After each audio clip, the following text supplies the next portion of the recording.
All right, I'm showing you how I wired up my hose reels.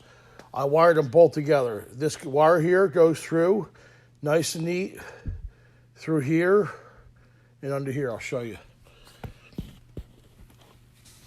This wire here is soldered on. We have these two wires here. There's a thick wire here, which I think is number 4 welding wire. Goes through that hole here, through the back down here, through here. Maybe notice here, these are heat shrunk and soldered.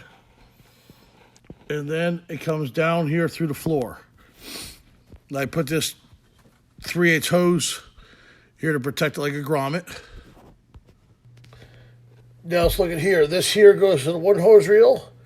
This other hose reel goes right here to this connector.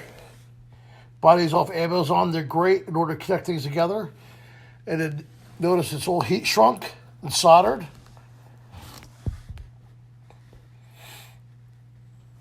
And then this here goes to my control box, which I'll show you next. All right, now we're here in my control box. You see the circuit breaker marked reels? Comes into here. Then it goes here where all the main lugs connect. It goes up to the on-off switch.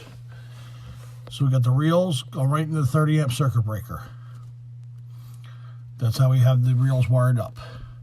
And like I said, we have a ground that goes to the chassis of the vehicle, also to the aluminum bed, and I use that as a common ground.